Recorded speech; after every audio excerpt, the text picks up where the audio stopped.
السلام عليكم ورحمة الله وبركاته. الحمد لله رب العالمين، والصلاة والسلام على رسول الله صلى الله عليه وعلى آله وأصحابه أجمعين، أما بعد. فأعوذ بالله من الشيطان الرجيم. بسم الله الرحمن الرحيم. يا أيها الذين آمنوا اتقوا الله حق تقاته ولا تموتن إلا وأنتم مسلمون. رب اشرح لي صدري ويسر لي أمري واحلل عقدة من لساني يفقهوا قولي. அன்பான சகோதரர்களே, பெரியவர்களே, தாய்மார்களே, சகோதரிகளே, இந்த இரண்டாவது வாரமாகிய இன்று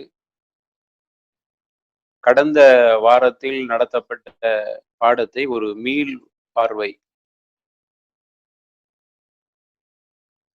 கடந்த வாரத்தில் நாம் நடத்திய பாடம் குர்ஆனை பற்றி ஒரு தாரிஃபாத், ஒரு அறிமுகம், குர்ஆன் பற்றியான ஒரு சிறிய அளவு குறிப்புகளை, தகவல்களை நம்ம தெரிஞ்சுக்கிட்டு தப்சீருக்கு போகலான்னு சொல்லி நம்ம ஆரம்பிச்சோம். அதுல முதல்ல குர்ஆன் அப்படின்னு சொல்றதுக்கு லுகத்துல என்ன அர்த்தம், அகராதியினுடைய அர்த்தம் என்ன, நடைமுறை பாஷையில் உள்ள அர்த்தம் என்ன. குர்ஆன் என்பதற்கு தலா ஓதுதல், மத்லு என்கிற மத்லுவ என்கிற அர்த்தம் அதற்கு கொடுக்கப்படுகின்றன. அது அல்லாம குர்ஆன் என்பதற்கு அது கரஅ என்கிற அதிலிருந்து குர்ஆன், கஃபர, கஃப்ரான், கர்ஆன், குர்ஆன், கர்அன் என்கிற இப்படியான வார்த்தைகளிலிருந்து வந்தன என்பதை பற்றியெல்லாம் நாம் கடந்த வகுப்புல பார்த்தோம். ஏன் குர்ஆனுக்கு அந்த வார்த்தை கொடுக்கப்படுகிறது என்றால், சேர்ந்துதல், சேர்ந்திருத்தல், பல சூறாக்கள் ஒன்றிணைந்து குர்ஆன் இருப்பதனால் அதே பேரு, அல்லது குர்ஆனை ஓதுதல் என்கிற அர்த்தத்திலும் பயன்படுத்தப்பட்டிருக்கிறது. இதை பற்றி விரிவாக நம்ம கடந்த வகுப்புல சொல்லி இருக்கிறோம். அடுத்தது, நாம் கடந்த வகுப்பில சொல்லப்பட்ட செய்திகள்ல குர்ஆன் என்பது ஹதீஸ் என்பதும் மார்க்கத்தினுடைய அடிப்படை. அதற்கு சில ஆதாரங்களை நம்ம கொடுத்தோம். அதே மாதிரி மை யுத்திஉர் ரசூல ஃபகத் அத்தா அல்லாஹ் வ மை யஅஸில்லாஹ வ ரசூலஹு ஃபகத் ضل ضلالا முபீனா. மேல சொன்ன வசனம் சூரத்து நிசா 4வது அத்தியாயம் 80வது வசனம். وما آتاكم الرسول فخذوه وما نهاكم عنه فانتهوا. சூரத் ஹஷர் அதுல 7 ஆகியவைகள் ஆதாரமாக கொடுக்கப்பட்டன. குர்ஆன் எப்பொழுது இறங்கியது அப்படிங்கும் போது அதற்கு 3 நிலைகளை நம்ம சொன்னோம். 3 தடவை குர்ஆன் அல்லாஹ்வால் இறக்கப்பட்டிருக்கிறது. முதல் தடவை மொத்தமாக லவுல் மஹ்ஃபூதில் இந்த குர்ஆன் இறக்கப்பட்டது. அதுக்கு பல் ஹுவ குர்ஆனுன் மஜீத் ஃபீ லவ்ஹிம் மஹ்ஃபூஸ், சூரத்து புரூஜுடைய 21, 22 அதுக்கு ஆதாரமாக.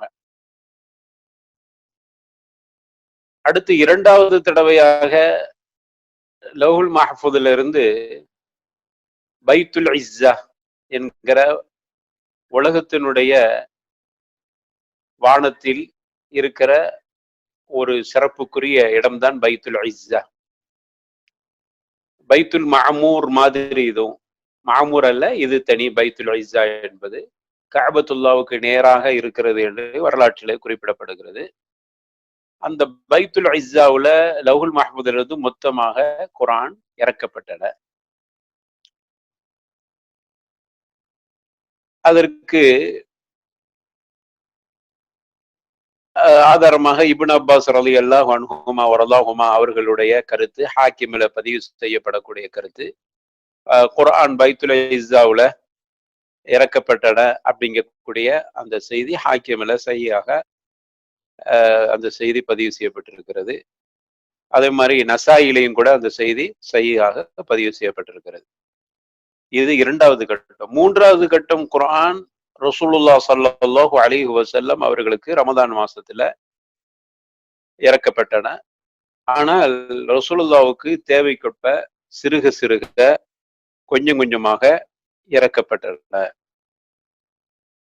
அப்படிங்கிறதுக்கு நம்ம குர்ஆனுடைய வசனம் 26வது அத்தியாயம் 193 இருந்து 195 வரைக்கும் உண்டான வசனங்கள். இது போன வாரம் நம்ம குறிப்பிட்ட செய்தி. அடுத்து இந்த குர்ஆனுக்கு உண்டான மகத்துவம், சிறப்பு, ரசூலுல்லாஹ் ஸல்லல்லாஹு அலைஹி வஸல்லம் அவர்கள் 40வது வயசுல இந்த குர்ஆன் கொடுக்கப்பட்டதனுடைய மகத்துவம் அதுதான் கமாலுல் அக்ல் தமாமுல் இதராக். ஒரு சரியான வாலிப நிலை, மிக நேர்த்தியான சிந்தனை, தெளிந்த சிந்தனை, இப்படியான ஒரு வயது என்றால் 40, அந்த வயது தெளிவு செய்யப்பட்டிருக்கிறது. இந்த குர்ஆனை கொண்டு வந்த ஜிப்ரீல் அலைஹிஸ்ஸலாத்து வஸ்ஸலாம் அவர்களுடைய சிறப்பை பற்றி பார்த்தோம். குர்ஆனில் அவர்களை அம்மீன் என்று நம்பிக்கைக்குரியவர் என்றும், அதே மாதிரி உறுதி மிக்கவர் என்கிற வார்த்தையும், அதே மாதிரி அர்ஷுடைய ரஹ்மானுக்கு ரொம்ப நெருக்கத்தில் இருக்கக்கூடிய நெருக்கமானவர் என்கிற அர்த்தத்திலும், அதே மாதிரி ஒரு அழகிய தோற்றமுடைய இயற்கை தோற்றத்தில் உருவத்தில் அவர்கள் ரசூலுல்லாஹ் ஸல்லல்லாஹு அலைஹி வஸல்லம் அவங்கள்ட்ட காட்சி தந்தாங்க. இப்படியான விஷயங்களோடு பார்க்கிற பொழுது ஜிப்ரீல் அலைஹிஸ்ஸலாத்து வஸ்ஸலாம் அவர்களை பற்றியான வர்ணனை, அதுக்கு ஆதாரமாக நம்ம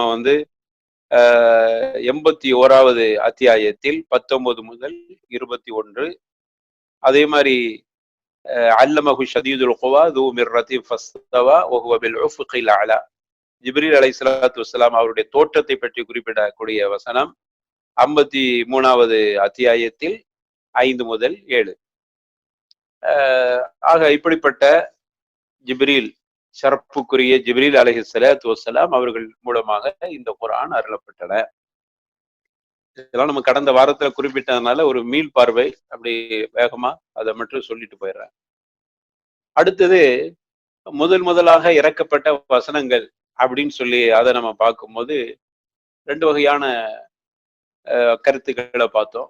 சூரத்தில் அலக் என்கிற கருத்தும், அதாவது 96வது அத்தியாயத்தில் 1 முதல் 5, சஹீஹுல் புகாரியில 4953, அதே மாதிரி 4396 ஆகிய இடங்கள்ல சஹீஹுல் புகாரியில் இடம்பெறக்கூடிய செய்தி சூரத் அலக் என்று. ஆனா ஜாபிர், இது ஆயிஷா ரலியல்லாஹு அன்ஹா அவங்களுடைய அறிவிப்பு. ஜாபிர் ரலியல்லாஹு அன்ஹு அவர்கள் அறிவிக்கக்கூடிய செய்தியில, அதுவும் சஹீஹுல் புகாரியில 4922, 3922 ஆகிய இடங்கள்ல பதிவு செய்யப்படக்கூடிய செய்தி. 74வது அத்தியாயம் அல் முத்தஸிர் என்கிற அத்தியாயம் முதலில் இறக்கப்பட்டன. அப்ப மாறுபட்ட ஒரு முரணான கருத்தா இருக்கிற சூரத் அலக் என்கிற ஒரு செய்தியும் சூரத் முத்தஸிர் என்கிற செய்தியும் முரண்பட்ட தகவலா இருக்குதே அப்படிங்கக்கூடிய கேள்விக்கு பதிலாக, அது நுபுவத்தை உறுதி செய்யக்கூடிய, நுபுவத்து சம்பந்தமாக முதலில் இறக்கப்பட்ட வசனம் சூரத் அலக், அதாவது நபி. இந்த சூரத் அலக் இக்ரா என்கிற வசனத்தின் மூலமாக முஹம்மது ஸல்லல்லாஹு அலைஹி வஸல்லம் சாதாரண ஒரு முஹம்மத் தூதர் என்று நிரூபிக்கப்படுகிறது. நுபுவத்து விஷயமாக முதலாக அருளப்பட்டது சூரத் அலக். ரிசாலத்து சம்பந்தமாக முதலில் அருளப்பட்டது அல் முத்தஸிர், யா அய்யுஹல் முத்தஸிர் கும் ஃபஅன்திர் என்கிற அந்த வசனம். அப்போ நுபுவத்து வந்த உடனே நபிகள் நாயகம் ஸல்லல்லாஹு அலைஹி வஸல்லம் அச்சத்தால் போர்வையை போற்றிக் கொண்டு தூங்கிட்டு இருக்கும் பொழுது அல்லாஹ் ரப்பல் ஆலமீன் புறத்திலிருந்து அடுத்த ஒரு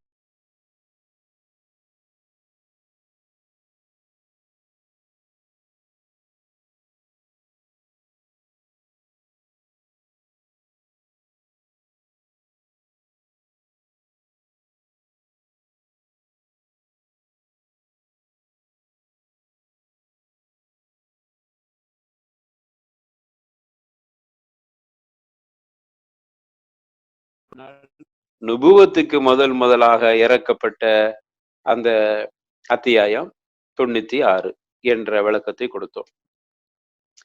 அடுத்ததாக குர்ஆன 2 வகையாக பிரிக்கப்படுகிறது. அது ஒன்று இப்திதாயி, மற்றொன்று சபபி. இந்த இப்திதாயி என்று சொன்னால் அது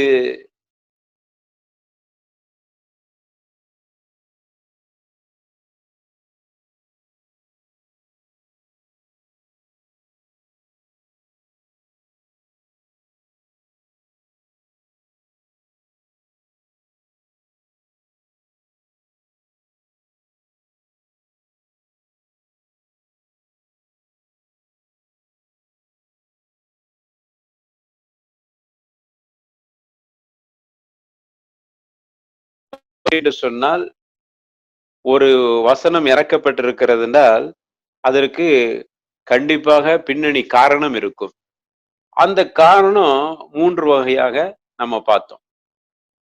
ஒன்று, அது ஒரு கேள்விக்கு பதிலாக அந்த காரணம் இருக்கும். ரசூலுல்லாஹ்ட்ட வந்து சஹாபாக்கள் கேள்வி கேட்டிருப்பாங்க. அல்லாஹ்வுடைய தூதர் ஸல்லல்லாஹு அலைஹி வஸல்லம் அந்த கேள்விக்கு பதில் சொல்வதற்கு முன்னால் அல்லாஹ் புறத்திலிருந்து தூதி செய்தி வருகிறதா, தூதி செய்தியினுடைய அந்த கருத்தை வைத்துத்தான் பதில் சொல்லுவாங்க. அப்போ முதல் விஷயம், கேள்விக்கு பதிலாக ஒரு வசனம் இறக்கப்பட்டிரும். அதுக்கு நம்ம வந்து சூரத்து பக்கரா 2வது அத்தியாயம் 189 யஸ்அலூனக அனில் அஹில்ல குல் ஹிய மவாகித்துல் லின்னஸி வல் ஹஜ் என்கிற அந்த வசனத்தை பார்த்து ஆதாரமா உங்கள்கிட்ட வந்து வளர்பிறை பற்றி கேட்குறாங்க, நீங்க சொல்லுங்க, அது மக்களுக்கு நாள் காட்டியாகவும் ஹஜ்ஜை அறிவிக்கக்கூடியதாகவும் இருக்கிறது என்று அதுல. அப்போ இந்த காரணம், இந்த கேள்வி கேட்டதற்கு பதிலாக இது ஒன்று.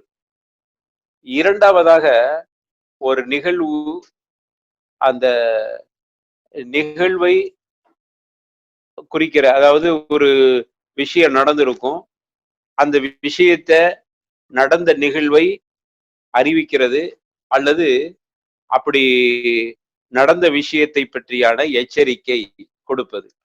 ஒரு விஷயம் நடக்குது, அது ஏற்கனவே கூட அந்த இஸ்லாம் அறிமுகப்படுத்துவதற்கு முன்னாடி கூட அது நடந்து கொண்டு இருந்திருக்கும், அல்லது அவர்களுக்கு மத்தியில அந்த விஷயத்துல சர்ச்சைகள் இருந்திருக்கும்.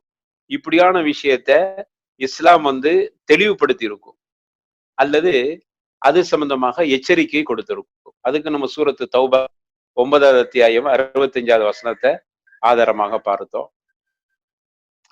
அடுத்தது மூன்றாவதாக ஒரு விஷயம் நிகழ்வு நடந்திருக்கும், அது சட்டமில்லாம இருந்திருக்கும், அந்த மக்கள்கிட்ட உள்ள வளமையா கூட இருந்திருக்கும், ஒரு முறை இல்லாம இருந்திருக்கும். அதை அல்லாஹ் ரப்பல் ஆலமீன் அறிவித்து அதை சட்டமாக்கி இருப்பான். அப்படி சட்டமாக்கியதுன்னு சொன்னா லிஹார் மஸ்அலான்னு சொல்லுவாங்க. லிஹார் என்று சொன்னால் அதுக்கு ஆதாரமாக நம்ம குர்ஆனில பார்க்கலாம். அல்லாஹ் ரப்பல் ஆலமீன் தெளிவுபடுத்து சூரத்து முஜாதலா 58வது அத்தியாயத்தில் 1 முதல் 2 வரைக்கும். அப்போ அந்த காலத்துல ஒரு பெண்ணை பிடிக்கல, மனைவியை பிடிக்கலன்னு சொன்னா அவளை வந்து தன்னுடைய தாயோடு ஒப்பிட்டு சொல்லக்கூடிய பழக்கம் இருந்துச்சு. அது சம்பந்தமான ஒரு சட்டத்தை அல்லாஹ் ரப்பல் ஆலமீன் இறக்கி, அது விஷயமாக ஒரு சட்டத்தையே அல்லாஹ் ரப்பல் ஆலமீன் நிர்ணயம் பண்ணியிருக்கிறான். ஆக இப்படி இந்த சபபியில வந்து 3 வகையான காரணங்கள். ஒன்று கேள்விக்கு பதில், மற்றொன்று ஒரு நிகழ்வு அதை தெளிவுபடுத்தி, அல்லது அது சம்பந்தமான எச்சரிக்கை, இது இரண்டாவது. மூன்றாவது நடந்து கொண்டிருக்கக்கூடிய நிகழ்வை சட்டமாக்குதல். ஆக இப்படிப்பட்ட அடிப்படையில குர்ஆனுடைய வசனங்கள் பிரிக்கப்படுகின்றன. அப்ப சபபி, அடுத்தது இப்திதாயி, முதல்ல, இரண்டாவது சபபி. அடுத்தது குர்ஆனுடைய அஸ்பாப் நுசூல், குர்ஆன் இறக்கப்பட்ட வசனங்கள் இறக்கப்பட்டதனுடைய காரணத்தை அறிதல். இந்த காரணத்தை அறிகிற விஷயத்துல ரொம்ப முக்கியமான ஒரு தலைப்பு அது. இதுல என்ன பயன் அப்படின்னு சொன்னா, குர்ஆனுடைய வசனங்களை தெளிவாக புரிந்து கொள்வதற்கு அது உதவியாக இருக்கிறது. ஒரு வசனம் ஏன் இறக்கப்பட்டது என்பதை நம்ம தெரிஞ்சாதான் தஃசீரை பார்க்க முடியும். சும்மா தெரிஞ்சமா மட்டும் படிச்சுட்டு போறதல்ல. அப்போ அதுக்கு பேரு சபபு நுசுல் அல்லது அஸ்பாபு நுசுல்னு சொல்லுவாங்க, இறக்கப்பட்டதனுடைய காரணங்கள். அப்போ ஒரு வசனத்தையே இறக்கப்பட்டதனுடைய பின்னணி காரணம் என்ன என்பதை நாம் தெரிந்து கொள்வதால் ஏற்படக்கூடிய பயன்கள் அப்படின்னு பாத்தீங்கன்னா, அது குர்ஆனுடைய வசனங்களை தெளிவாக புரிந்து கொள்வதற்கு அது துணையாக இருக்குது, உதவியா இருக்குது. அடுத்தது ஏற்படுகிற சந்தேகங்களை நீக்கி வைக்குது. ஏன் அதெல்லாம் இப்படி சொல்லி இருக்கணும், ஏன் இந்த வசனம் இந்த வசனமும் அந்த வசனமும் முரணா இருக்கிற மாதிரி தெரியுது, ஒரு இடத்துல இப்படி எல்லாம் சொல்றான், இன்னொரு இடத்துல இப்படி சொல்றானே, ஏன் இப்படி சொல்லணும்? லா தக்ரபு ஸலா வ அன்தும் சுக்காராங்கிறான். போதையா இருக்கும் போது நீங்க தொழுகைக்கு நெருங்காதீங்கிறான். அப்ப தொழுகை இல்லாத நேரத்துல போதை சாப்பிட்டுக்கலான்னு தானே இருக்கும். அப்ப இன்னொரு இடத்துல சொல்கிறான், இன்னமல் ஹம்ரு வல் மைஸிர்னு ஆரம்பிக்கிறான், அதெல்லாம் தடுக்கப்பட்டிருக்குதுன்னு சொல்றான். அப்ப ஏன் முரணா இருக்குது? அப்ப இது இறக்கப்பட்டதனுடைய காரணத்தை தெரிஞ்சுக்கிட்டா குர்ஆனுடைய வசனங்களை தெளிவாக புரிந்து கொள்வதற்கு உதவியாக இருக்கிறது. அதுதான் இந்த அஸ்பாப் நுசூலை பற்றி நாம் தெரிந்து கொள்வதில் கிடைக்கிற பயன். இதைத்தான் இப்னு தகீக் அல் ஈத் என்று சொல்லக்கூடிய அறிஞர், இப்னு தகீக் அல் ஈத், அவங்க சொல்றாங்க,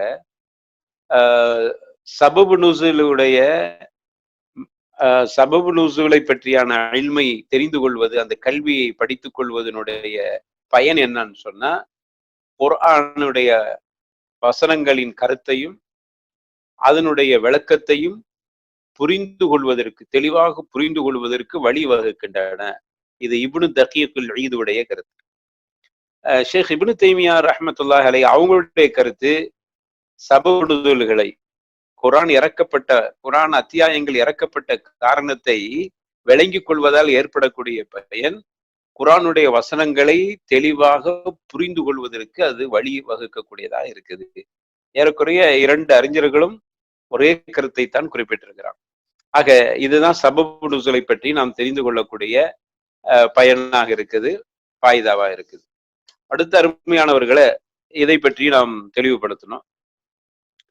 அடுத்தது குர்ஆனுடைய வசனங்கள் இறக்கப்பட்டதனுடைய காரணங்கள், சபபு நுசூல் அப்படின்னு சொல்லக்கூடியதை நம்ம பார்க்கும்போது அதை பற்றியான ஒரு சில விஷயங்களை, தகவல்களை நாம் கடந்த வாரத்துல குறிப்பிட்டோம். அதுல நாம் ரொம்ப கவனிக்க வேண்டிய இன்னொரு விஷயம் என்னவென்றால், அது சபபு நுசூலை நாம் தெரிந்து கொள்ளுகிற பொழுது இன்னொரு இல்மையும் நாம படிக்க முடிகிறது. குர்ஆனுடைய இறக்கப்பட்டதனுடைய நோக்கத்தை அறிந்து கொள்வதால் ஏற்படக்கூடிய பயன்கள், குர்ஆனுடைய வசனங்கள் அல்லாஹ் புறத்திலிருந்து இறக்கப்பட்டிருக்கின்றன என்பதற்கு ஒரு பெரிய சான்று. காரணம் என்னன்னா, அல்லாஹ் புறத்திலிருந்து இறக்கப்பட்டதுக்கு அது சான்றாக இருக்கிறது. ஏன் ரசூலுல்லாஹி ஸல்லல்லாஹு அலைஹி வஸல்லம் அவர்கள்ட்ட ஒரு கேள்வி கேட்கப்பட்டால் அவர்கள் எந்த பதிலும் சொல்றது இல்லை, அல்லாஹ் புறத்திலிருந்து செய்தி வருதான்னு பாக்குறாங்க.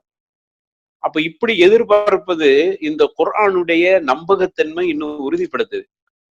ஏனென்றால் அன்றைய முஷ்ரிக்குகள் இப்படி சொல்லி கொண்டிருந்தார்கள், முஹம்மது சுயமாக ஒரு கருத்தை சொல்கிறார், குர்ஆன் அப்படித்தான் உருவாக்கப்பட்டது, அல்லது யார்கிட்டயோ கேட்டுட்டு வந்து சொல்றார், அல்லது ஏதோ ஒரு கருத்தை அவர் முந்திய வேதங்களுடைய கருத்தை பிரதிபலிக்கிறார் என்றெல்லாம் பேசிக்கொண்டிருக்கிற ஒரு காலகட்டத்துல குர்ஆனுடைய இறைவசனங்கள் அருளப்பட்ட காரணத்தை அறிந்து கொள்வதால் கிடைக்கிற பயன், முதல் பயன் என்னவென்றால், இந்த வசனங்கள் எல்லாம் அல்லாஹ் புறத்திலிருந்துதான் இறக்கப்பட்டது என்பது உறுதிப்படுத்தப்படுகிறது. என்ன ரசூலுல்லாஹி ஸல்லல்லாஹு அலைஹி வஸல்லம் கிட்ட அவங்கள்ட்ட கேள்வி கேட்டா அவர்களால் பதில் சொல்ல முடியல. அவர்கள் அந்த அல்லாஹ் கிட்ட இருந்து செய்தி வருதான்னு பார்த்து அந்த செய்தி கிடைத்த பிறகுதான் அவர்களால் பதில் சொல்ல முடிகிறது. இதற்கு நம்ம பார்க்கலாம் அஸ்ஹாபுல் கஹ்ஃபை பற்றி, அல்லது இன்னும் சொல்ல வேண்டுமானால் ரூஹை பற்றி ரசூலுல்லாஹ் ஸல்லல்லாஹு அலைஹி வஸல்லம் அவங்கள்ட்ட கேள்வி கேட்கப்படுகிறது. வயஸ்அலூனக அனிர் ரூஹ் குலிர் ரூஹு மின் அம்ரி ரப்பி. உம்மிடத்துல அவர்கள் ரூஹை பற்றி கேட்கிறார். நபியே நீங்க சொல்லுங்க, அது அல்லாஹுடைய ஏற்பாட்டில் இருக்கிறது என்று சொல்லுங்கள். இது சூரத் இஸ்ரா 17வது அத்தியாயம் 85வது வசனம். அப்ப இது ஒன்று, அல்லாஹ் புறத்திலிருந்து செய்தி அறிவித்த பிறகுதான் அவர்கள் பதில் சொல்றாங்க. அப்போ இந்த காரணங்கள், இறைவசனம் இறக்கப்பட்டதனுடைய அருளப்பட்டதனுடைய காரணங்கள்ல முதல் விஷயம். இரண்டாவது, சில நேரங்கள்ல குர்ஆனுடைய வசனங்கள் இப்படியாக இறக்கப்படும். ஒரு விமர்சனம் இருக்கும். ரசூலுல்லாஹ் ஸல்லல்லாஹு அலைஹி வஸல்லம் அவர்களை விமர்சித்திருப்பார்கள். அந்த விமர்சனத்திலிருந்து ரசூலுல்லாவை பாதுகாப்பதற்கு அல்லாஹ் ரப்பல் ஆலமீன் ஒரு வசனத்தை இறக்கியிருப்பான். அதாவது இறைமறை குர்ஆனுடைய வசனங்கள் இறக்கப்பட்டதனுடைய பின்னணியை சொல்லிட்டு வர. முதல் பின்னணி, ரசூலுல்லாஹ் ஸல்லல்லாஹு அலைஹி வஸல்லம் அவர்கள் அல்லாஹ் புறத்திலிருந்து தான் செய்தியை கேட்டு மக்களுக்கு சொல்றாங்க அப்படிங்கிறது முதல் கட்டம். அதற்கு ஒரு வசனத்தை ஆதாரமா காமிச்சோம். இரண்டாவது, விமர்சனத்திலிருந்து ரசூலுல்லாவை பாதுகாப்பதற்கு அல்லாஹ் ரப்பல் ஆலமீன் வசனத்தை இறக்கியிருப்பான். அந்த விமர்சனம் எப்படிப்பட்ட விமர்சனமா இருக்கும்? ஏனென்றால் அன்னைக்கு முஷ்ரிக்குகள் இப்படி சொல்லிட்டு இருந்தாங்க, முஹம்மது ஸல்லல்லாஹு அலைஹி வஸல்லம் அவர்களை பற்றி, அவர்களுடைய தோழர்களை பற்றி, குறிப்பாக முனாஃபிகீன்களுடைய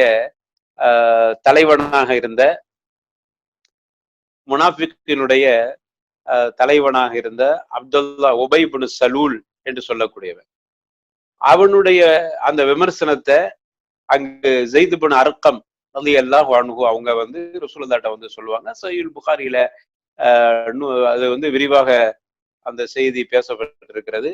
4901வது ஹதீஸாக அது நம்ம விரிவா சொல்லி இருக்கிறோம். அடுத்து ரசூலுல்லாஹ் ஸல்லல்லாஹு அலைஹி வஸல்லம் அவர்களை விமர்சித்திருப்பாங்க. அதிலிருந்து பாதுகாப்பது எப்படின்னா, குர்ஆனை விமர்சிக்கிறான். இப்படி சொன்னாங்க, ஏன் குர்ஆனை முஹம்மதுக்கு மொத்தமா அல்லாஹ் இறக்கி இருக்க வேண்டியதானே, எதுக்கு கொஞ்சம் கொஞ்சமா இறக்கணும்? அல்லாஹ்வுடைய வேதம்னா அது வேதம் மொத்தமா இறங்கி இருக்கணும் அப்படின்னு சொல்லும்போது அல்லாஹ் பதில் சொல்கிறான். வகால அல்லதீன கஃபரு லௌலா நுஸ்ஸில அலைஹில் குர்ஆனு ஜுமலத்தன் வாஹிதா. ஒட்டுமொத்தமாக முஹம்மதுக்கு குர்ஆன் இறங்கி இருக்க வேண்டியதானே என்று காபிர்கள் சொல்றாங்க.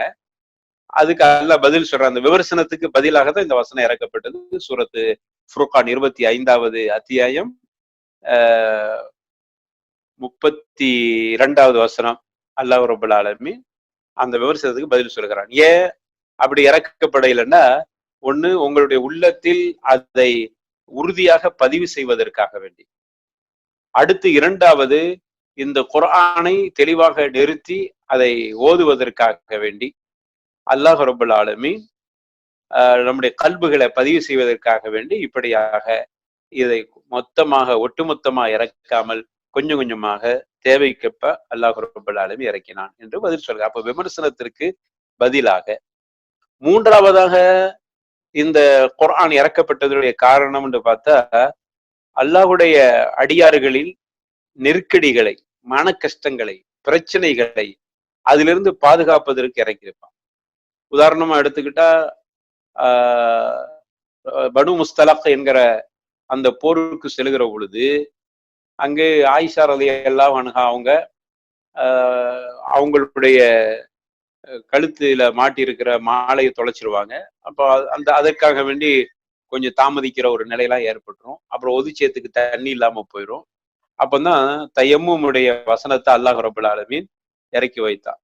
அந்த தயம்முடைய வசனம் அப்போ அந்த மக்களுக்கு பிரச்சனையான ஒரு நேரம், என்ன செய்யறது என்றே தெரியாத ஒரு காலகட்டம், ஒது செய்யறதுக்கு ஒரு வழியை கற்றுக் கொடுக்கப்பட்டது, இப்படி செய்யுங்கன்னு சொல்லி. அப்போ மன கஷ்டத்திலையும் பிரச்சனையிலையும் அடியார்கள் நெருக்கடியிலும் இருக்கிற பொழுது அதுல இருந்து பாதுகாப்பதற்காக வேண்டி அல்லாஹ் வசனத்தை இறக்கிறது. இது சம்பந்தமா சஹீஹுல் புகாரியில 334வது ஹதீஸாக இடம்பெற்றிருக்கிறது, பார்க்கலாம். அடுத்தது 4வது அம்சமாக, ஒரு விஷயத்தை சரியான கோணத்தில் அணுகுவதற்காக வேண்டி அல்லாஹ் விளக்கப்படுத்தி ஒரு வசனத்தை இறக்கியிருப்பான். குழப்பமா இருப்பாங்க. உதாரணம் எடுத்துக்கிட்டா சஃபா மர்வாவை பற்றி, இன்ன சஃபா வல் மர்வத மின் ஷஆயிரில்லாஹ் வமன் ஹஜ்ஜல் பைத்த அவ் இஅ்தமர ஃபலா ஜுனாஹ அலைஹி என்கிற இலா ஆகிரில் ஆயா, சூரத் பக்ராவுடைய 158வது வசனம். அன்னைக்கு உள்ள முஷ்ரிக்குகள் பொறுத்தவரையில அந்த சஃபா மர்வாக்கு மத்தியில ஒரு சிலையை வைத்து வணங்கி கொண்டிருந்தாங்க. அதனால அவங்க நினைச்சாங்க, நம்ம இந்த இடத்துல நம்ம ஹஜ்ஜிக்கோ உம்ராவுக்கோ வரும் பொழுது சை செய்வது என்பது அந்த சிலைக்கு கொடுக்கிற மரியாதை அப்படின்னு சொல்லி ஜாகிலியா காலத்துல உண்டான ஒரு பழக்கம் இருந்தது. அதே நிலை இப்பவும் நீடிக்கிறது என்கிற எண்ணத்தில் சஃபா மர்வாவுக்கு சை செய்வதை அவர்கள் தவிர்க்க நினைச்சார்கள், இஸ்லாத்தை ஏற்று இஸ்லாம் அறிமுகப்படுத்தப்பட்ட அந்த சந்தர்ப்பத்துல. அப்பதான் இந்த வசனம் இறக்கப்பட்டு, இல்ல அப்படி இல்ல, அது குற்றம் இல்ல அப்படிங்கிற விளக்கம் கொடுக்கப்பட்டது. அதுவும் கூட சஃபா மர்வாவுக்கு நம்ம சை செய்யாமல் இருக்கவும் செய்யவும் செய்யலான்னு புரிஞ்சுக்கிற கூடாது.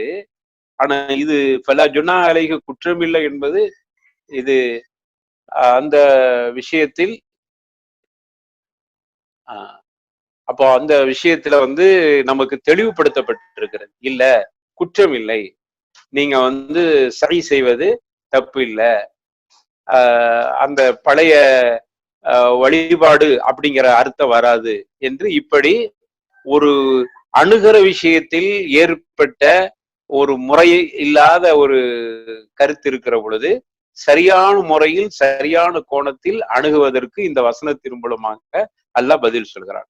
ஆக இப்படித்தான் குர்ஆனுடைய அப்போ இந்த கருத்து கூட சஹீஹுல் புகாரியில 1648வது ஹதீஸாக இடம்பெற்றிருக்கு. ஆக இப்படிப்பட்ட அடிப்படையில் தான் குர்ஆனுடைய வசனங்கள், இறைமறை குர்ஆனுடைய அத்தியாயங்கள் இறக்கப்பட்டிருக்கின்றன என்பதை நாம் இதெல்லாம் நம்ம கடந்த வாரத்தில் குறிப்பிட்ட செய்திகள்.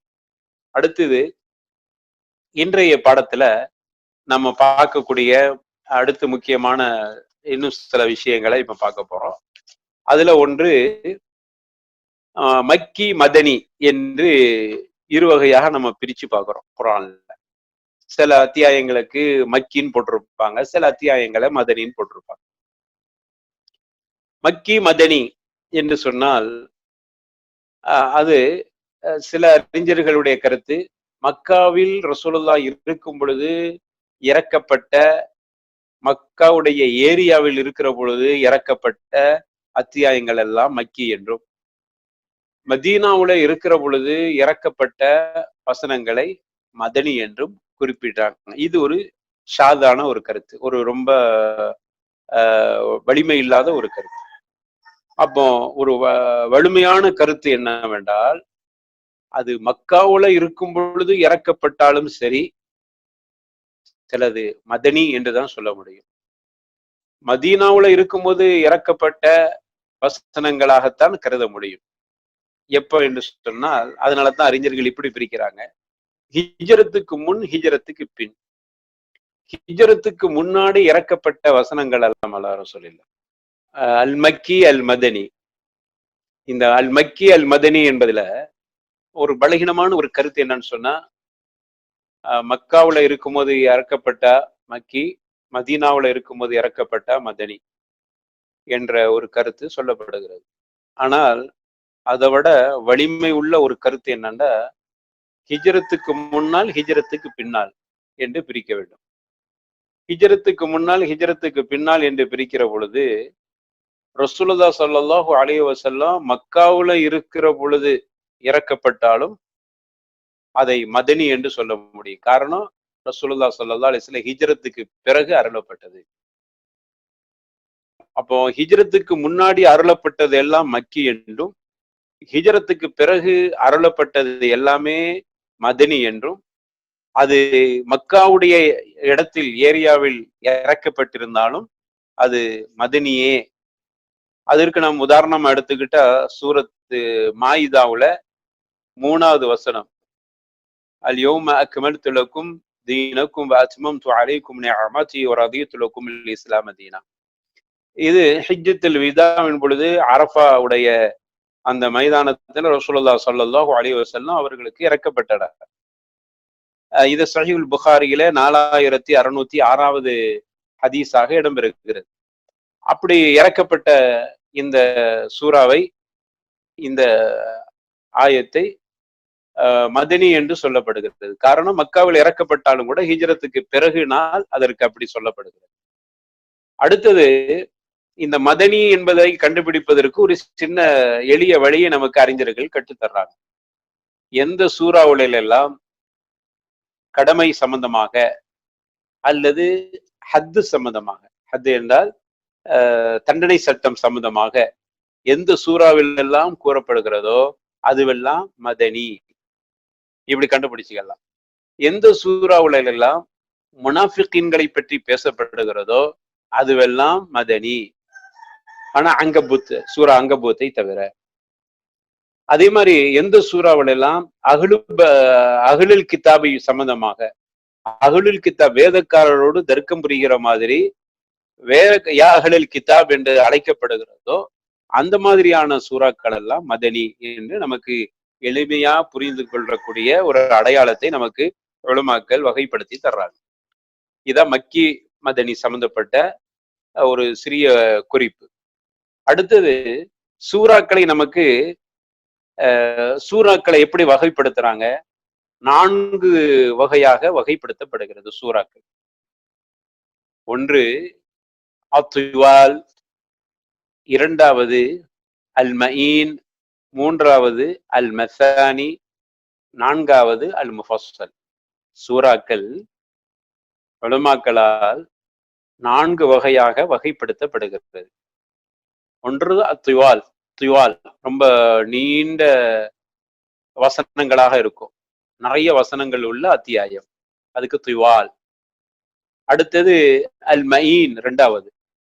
3வது அல் மசானி, திரும்ப திரும்ப சொல்லுதல்.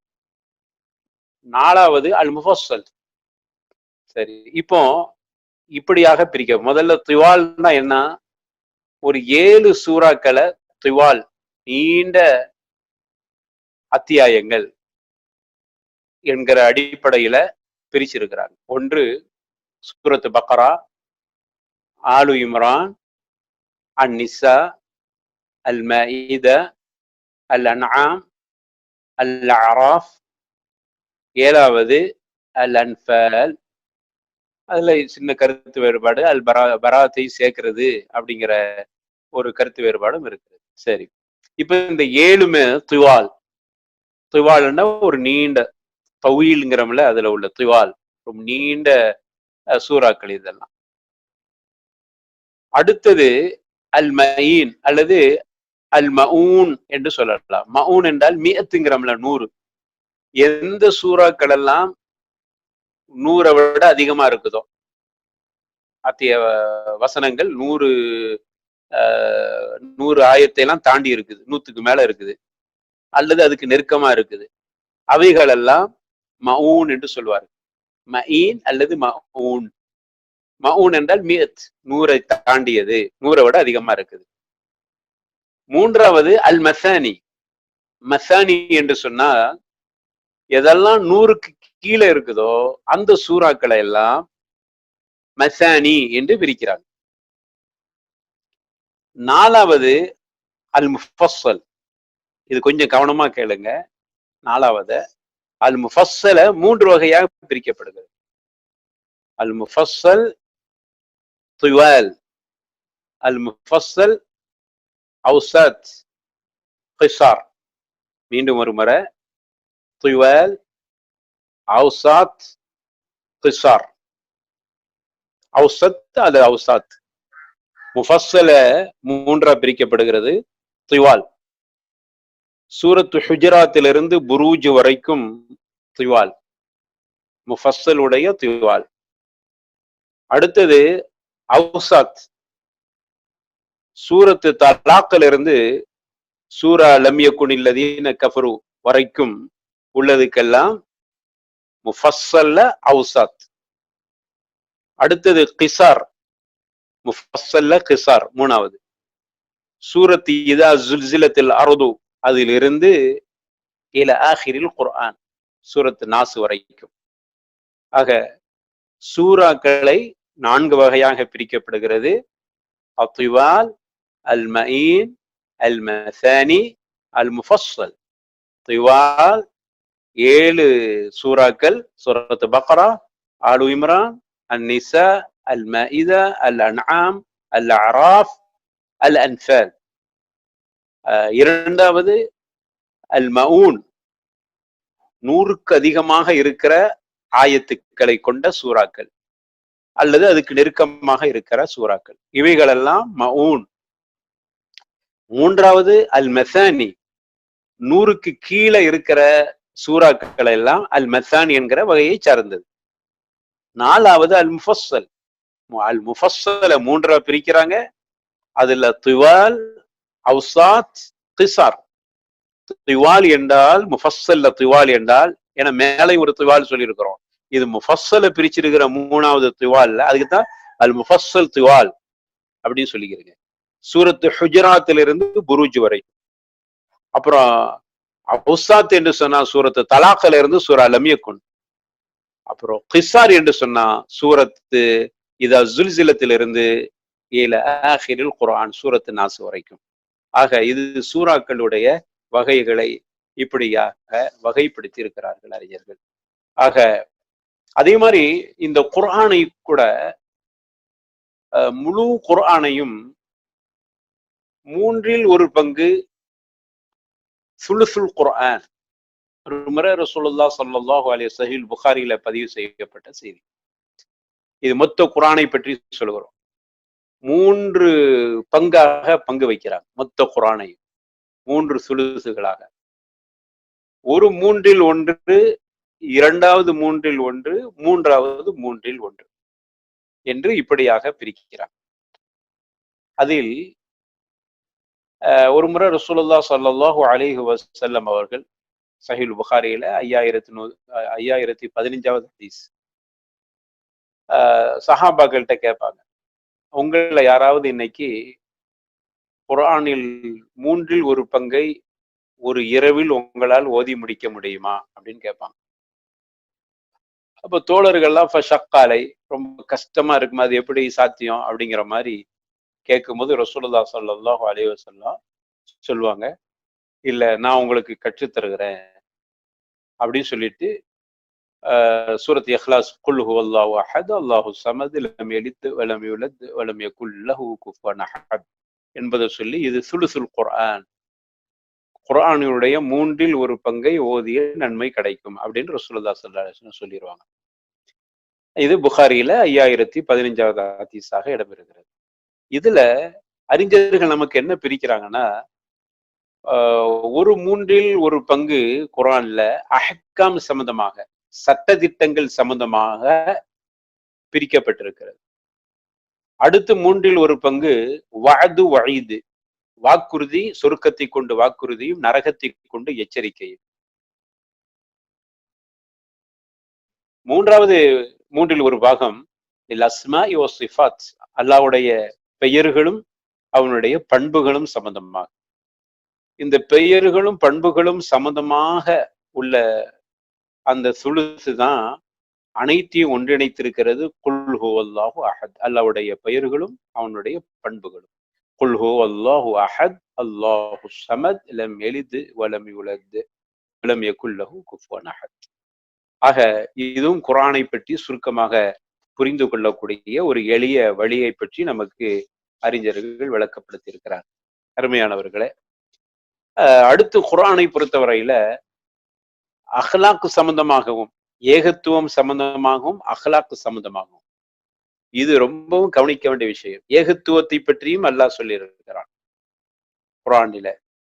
இன்னொரு பகுதி அஹ்லாக்கு சம்பந்தமாகவும். மொத்தத்துல 2ஆ பிரிச்சோன்னா ஏகத்துவ சம்பந்தமான ஒரு பகுதி, அடுத்தது அஹ்லாக்கு சம்பந்தமாக, நற்பண்புகள், நற்குணங்கள், நல்ல முஆமலாத் சம்பந்தமான அம்சங்கள் என்று இப்படியாக குர்ஆனை வகைப்படுத்துகிற அளவுக்கு அல்லாஹ் ரப்பல் ஆலமீன் இதை நமக்கு பிரித்து தந்திருக்கிறான். எனவே அருமையானவர்களே, இப்படி குர்ஆனை பற்றியான அறிமுகம் இந்த அளவுக்கு போதுமானதாக இருக்கும் என்று நான் நினைக்கிறேன். காரணம், இதுக்கு மேல நம்ம அது சம்பந்தமாக பேசினா நம்ம தப்சீருடைய செய்திகளை பார்க்கறதுக்கு முடியாம ஆயிரும். அதனால அடுத்ததாக நம்ம தப்சீருக்குள்ள போயிடுவோம். இப்ப தப்சீருக்குள்ள போக முன்னாடி உங்களுக்கு நடத்தப்படக்கூடிய தப்சீரை பற்றி ஒரு ஒரு சிறிய அறிமுகம். என்ன தப்சீர் நம்ம வச்சிருக்கிறோம்னு சொன்னா,